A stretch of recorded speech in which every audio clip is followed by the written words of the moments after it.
कौन से वंश में राम आए थे? भगवान श्री राम सूर्य वंश में आए। आज की पुत्र थे दशरथ। इन दशरथ के घर में देखो, दशरथ किसे कहा जाता है? दशरथ उसे कहा जाता है जिसका रथ दसों दिशाओं में स्वच्छंद गति से घूमता हो, जिसे कोई रोकने वाला न हो, उसे दशरथ कहते हैं।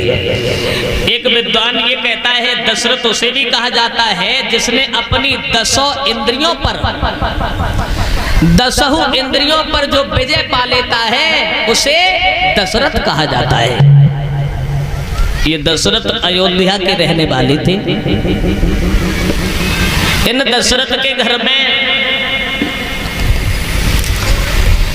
बताया है 3 रानियां थी। पहली रानी थी कौशल्या, जो कौशल देश के रहने वाले थे, भानुमंत की लड़की थी। दशरथ जब कौशल्या से शादी करने गए थे, उधर ब्रह्मा जी से रावण ने तपस्या करके ये पूछा है कि हमें ये बताओ कि हमारा काल कहाँ है। तो ब्रह्मा जी बोले हैं जब दशरथ कौशल्या का विवाह होगा तब तुम्हारा काल पैदा होगा। रावण ने कौशल्या को चुरा लिया है, एक बदहुसा में बंद करके जल में बहा दिया।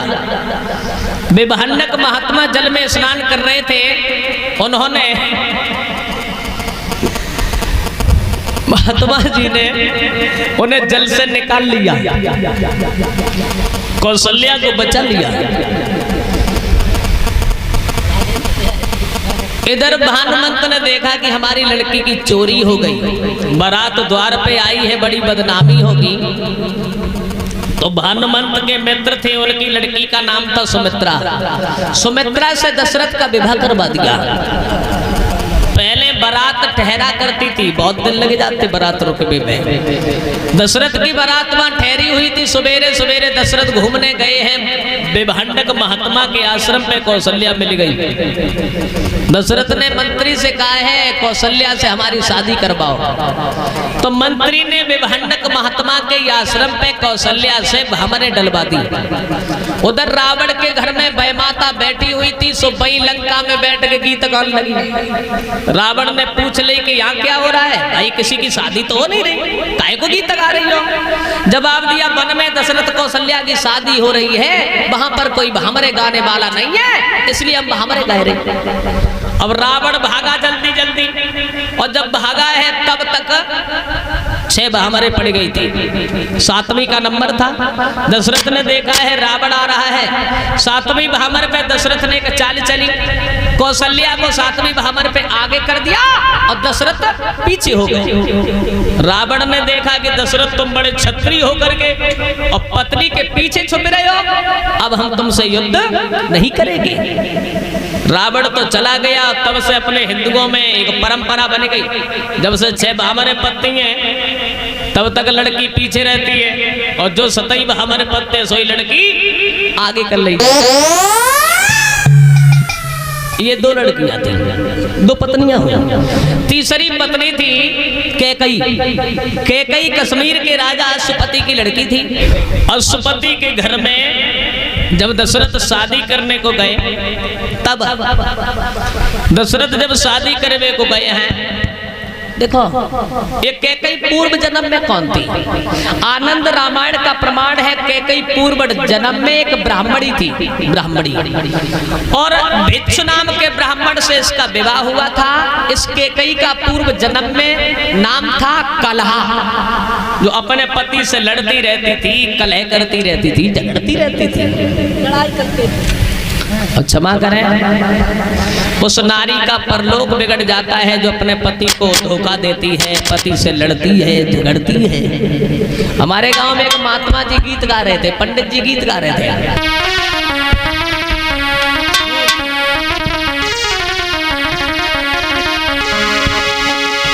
कि तेरी यहाँ 7 जन्म दुख पावेगी जो पति संग दगा करेगी।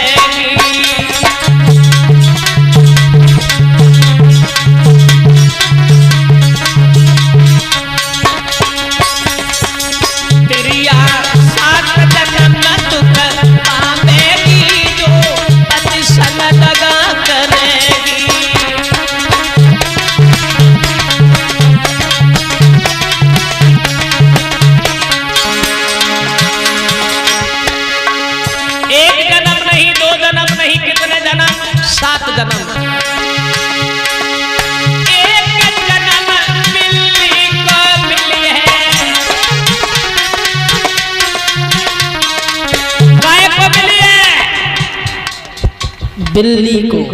फिर कैसे करे? मैं आऊंगा।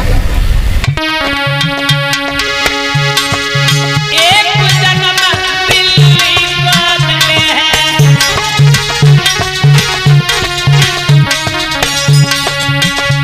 घर घर डंडा थामेगी, है पद सगन करेगी।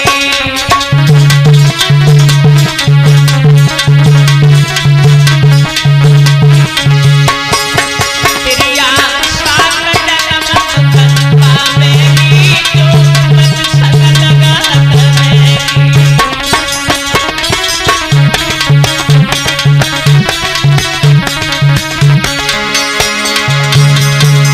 दूसरो जन्म कुतिया को मिले हैं,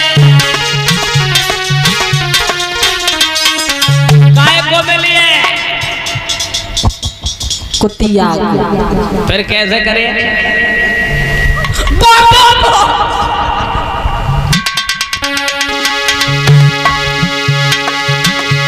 तब घर घोड़ा काटेगी, जो पद सगन करेगी।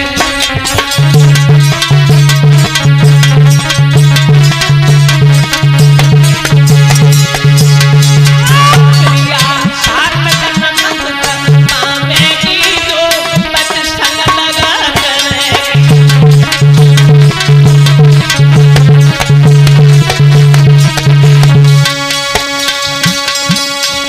एक जन्म नहीं, दो जन्म नहीं, उस पत्नी को 7 जन्म तक भटकना पड़ता है जो अपने पति को धोखा देती है। दशरथ जब कैकई से शादी करने गए हैं तो अश्वपति ने कहा है तुम्हारे घर में पहले से पत्नियां हैं, भला हमारी लड़की की जो संतान होगी उसे क्या मिलेगा? राजा तो वो बनेगा जो तुम्हारी बड़ी रानी होगी उसका लड़का। दशरथ ने वचन दे दिया कि हमारे कितने भी लड़का हो जाए, लेकिन जो तुम्हारी लड़की से संतान होगी अयोध्या का राज्य हम उसी को देंगे। ये बात केवल कैकई जानती थी, तब भरत को राज्य देना पड़ा था। अब आइए आगे।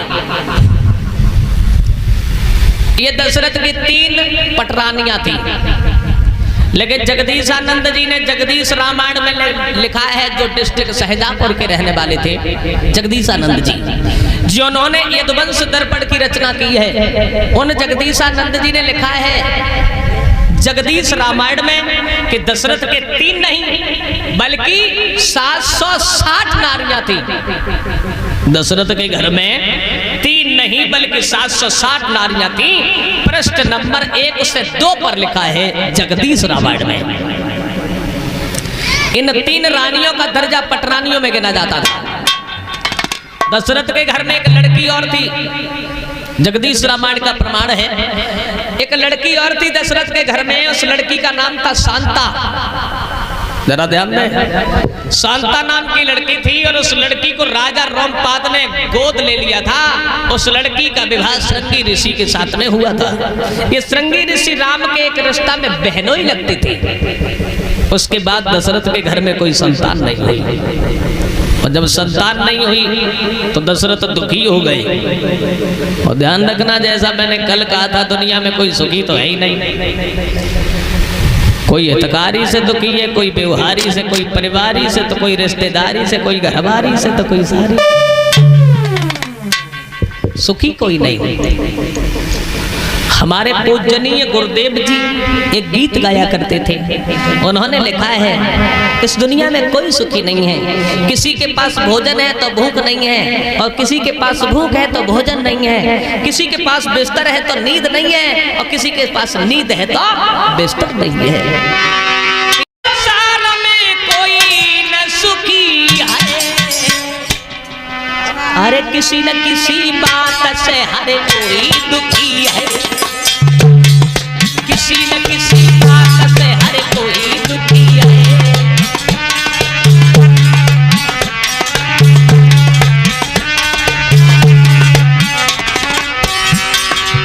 हर इंसान दुखी है।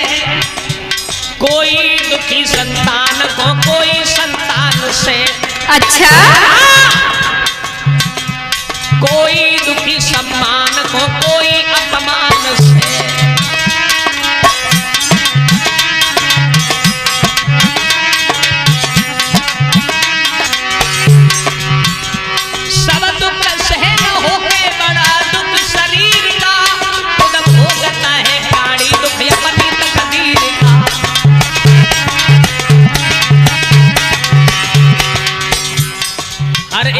दुख बर्दाश्त हो जाता है। महात्मा तुलसीदास लिखते हैं, पहला सुख निरोगी काया।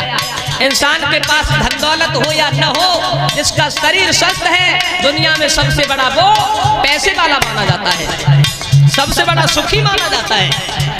आजकल के जमाने की ओर देखा तो अब तो कोई दुनिया में सुखी है ही ना। बड़ी मुसीबतें हैं, बड़ी मुसीबतें हैं। अब तो इतनी महंगाई है हमारे देश में, शायद इतनी महंगाई कभी नहीं आई, इतनी महंगाई है। मैंने सोचा, देखा हर घर में आज कल की महंगाई मान गई। देखो नजर फैला, हर घर में आज कल की महंगाई मार गई। जो भी मुंह मिले उधार तो पिसाई मार गई।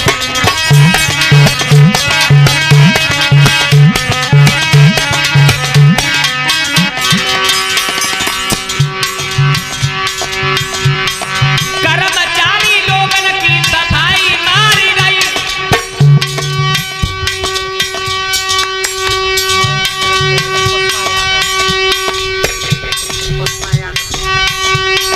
कर्मचारी लोगन की सफाई मार गई। फैशन के तौर कपड़ा की सिलाई मार गई। बारे से लेके बूढ़े की दवाई मार गई, और बाकी कुछ बचा तो लुगाई। हाय भैया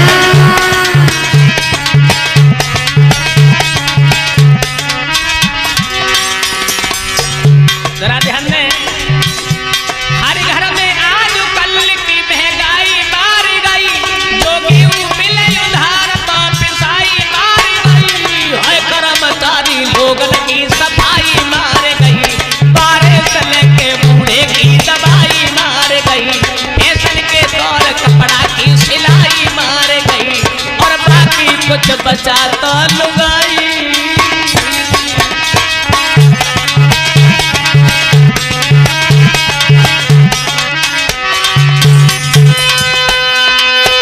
और अपनी अपनी किस्मत है जो हरि ने लिखी है, और किसी न किसी बात से हर कोई दुखी है।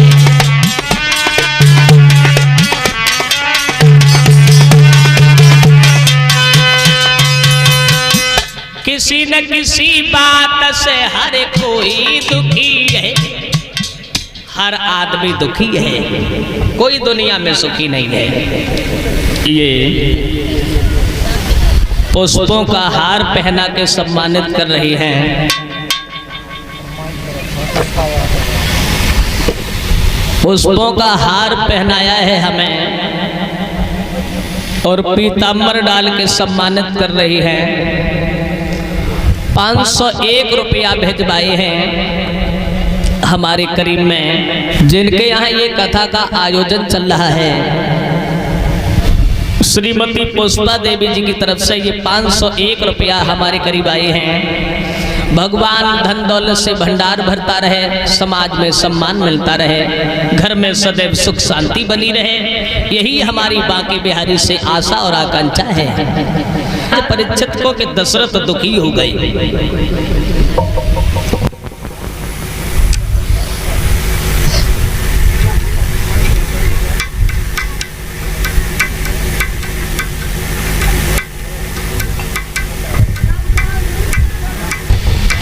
जब दशरथ दुखी हो गए,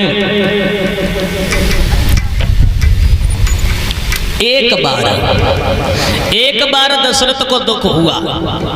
इनके जब संतान नहीं हुई तो एक बार दुख हुआ, और देखो बार बार दुख क्यों नहीं हुआ, एक ही बार दुख क्यों हुआ। आनंद रामायण का प्रमाण है। एक बार दशरथ शिकार खेलने गए, एक हिरण का पीछा करते करते बहुत दूर निकल गए।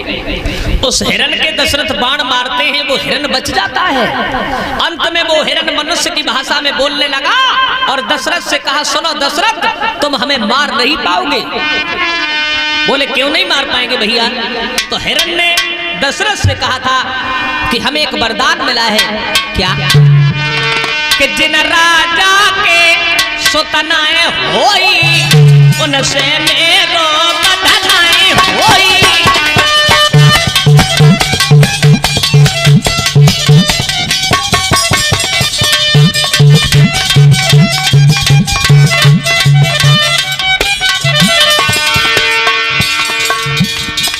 उस हिरण ने दशरथ से कहा था, सुनो अवध नरे, तुम संतानहीन हो और संतानहीन हमें कभी मार नहीं पाएगा।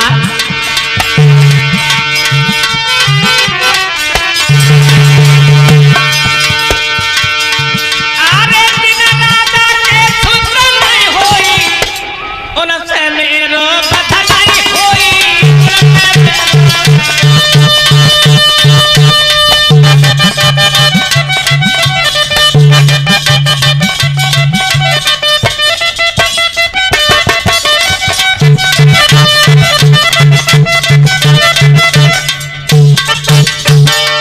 हिरण ने कहा दशरथ से कि तुम हमें मार नहीं पाओगे। तब दशरथ को चिंता भई, गेलाने मेरे सोता नाई। घर पे आए, वशिष्ठ के पास बैठ के और दशरथ बहुत रोए। गुरुदेव, अभी तक तो पशु इंसान हमारी बुराइयां करते थे, अब पशु पक्षी बदनामियां कर रहे, ऐसे जीवन से मौत हो जाए वो अच्छा है। वशिष्ठ ने कहा, घबराओ नहीं दशरथ, धराओ धीर, हुए हैं सुतचारी और 14 भुवन सकल भयहारी। धैर्य धारण करो, तुम्हारे घर में एक नहीं, दो नहीं, 4 पुत्र होंगे। बोले कब होंगे? जवाब दिया, अपने घर में पुत्रेष्ट यज्ञ करवाओ। पुत्रेष्ट यज्ञ करवाया, श्रृंगी ऋषि को बुलाया और जब यज्ञ पूर्ण हुआ है, पूर्ण आहुति दी है, तो अग्नि देवता प्रकट हो गए। वो भी खाली हाथ नहीं आए, एक खीर का भरा हुआ कटोरा हाथ में लेके आए और वो खीर दशरथ के हाथ में दे दी और ये कहा है, ये खीर अपनी पत्नियों में बांट दो। तो दशरथ ने, जो दशरथ की 3 पटरानियां थी, उन पटरानियों में वो खीर बांटी। अब तुलसीदास महात्मा जी कहते हैं, खीर दशरथ ने कैसे बांटी?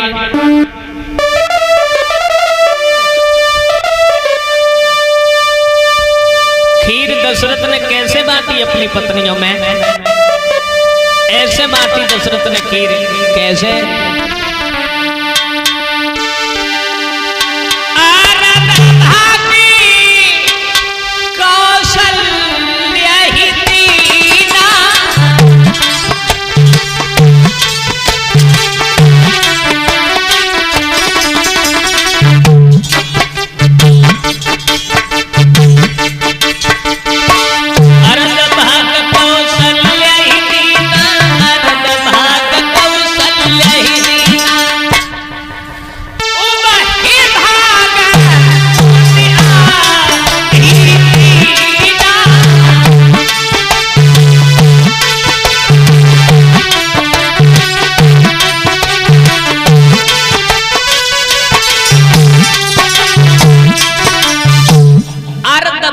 दशरथ ने कौशल्या के हाथ में दे दिया, यानी आधी खीर कौशल्या को मिल गई और आधी खीर बची बामे से फिर आधी आधी करी।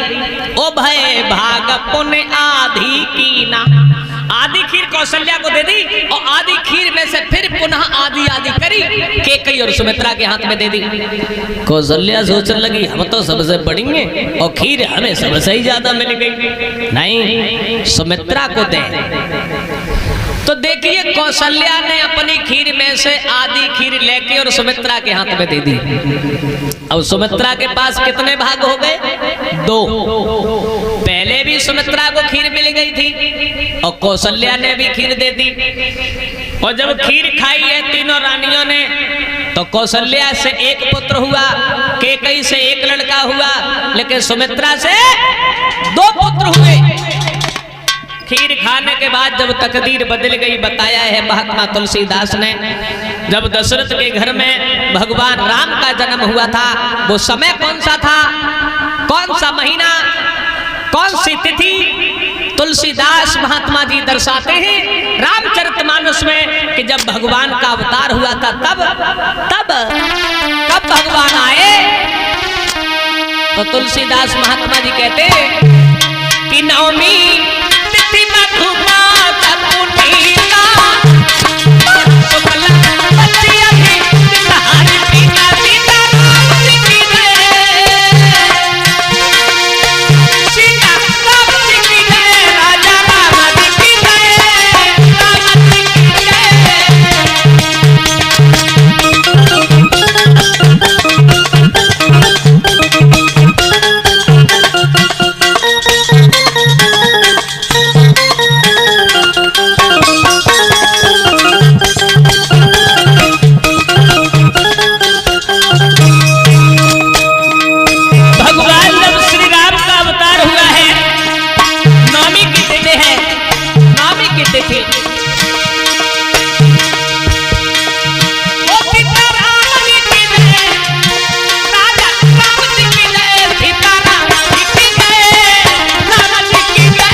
की तिथि है, भगवान का जब अवतार हुआ है नवमी की तिथि। अब देखो मधुमास कहते हैं चैत के महीना को, मधुमास चैत के महीना को। अब थोड़ी शंका हो गई नवमी की तिथि कौन सी नवमी? नवमी एक महीना में दो हुआ करती है, एक शुक्ल पक्ष की नवमी और एक कृष्ण पक्ष की नवमी। तो बोले शुक्ल पक्ष अभिजित हरि प्रीता, चैत के महीना में शुक्ल पक्ष की नवमी को पुनर्वसु नक्षत्र में बुधवार के दिन भगवान राम का जन्म हुआ। उसके बाद कैकेयी से एक पुत्र हुआ, उसके बाद सुमित्रा से 2 पुत्र हुए। देखिए जब घर में 4 पुत्र हुए हैं, तुलसीदास महात्मा जी ने लिख दिया है नवमी को जन्म हुआ राम का। सब कुछ बता दिया, टाइम नहीं बता पाए, टाइम नहीं बता पाए, लेकिन टाइम लिख दिया उन्होंने। समझने की बात है, टाइम बता नहीं पाए, टाइम लिख गए, उन्होंने लिख दिया है टाइम। राम का जन्म कै बजे हुआ था? 1 बजे, 2 बजे, 10 बजे, कब हुआ था? तो टाइम बता तो नहीं पाए, लेकिन टाइम का संकेत कर दिया उन्होंने। क्या लिखा है महात्मा तुलसीदास ने?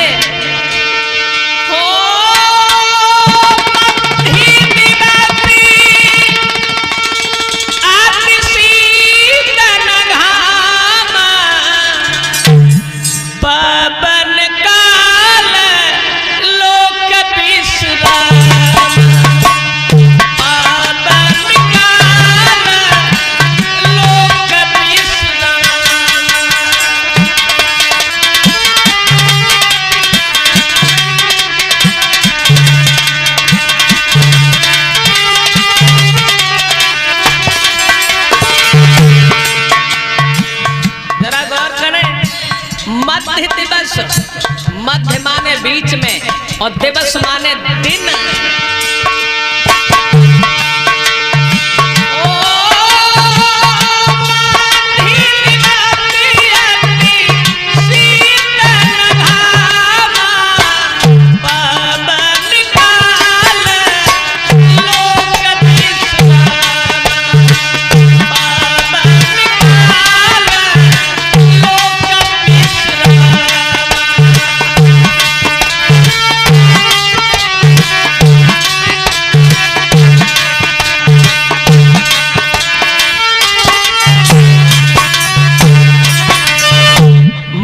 दिवस, दिवस माने दिन, मध्य माने बीच में। दिन के बीच का मतलब होता है दोपहर में, और दोपहर का मतलब कब होता है? दिन के ठीक 12 बजे। 12 बजे भगवान का अवतार हुआ राम का। दशरथ के घर में खुशी का ठिकाना नहीं रहा।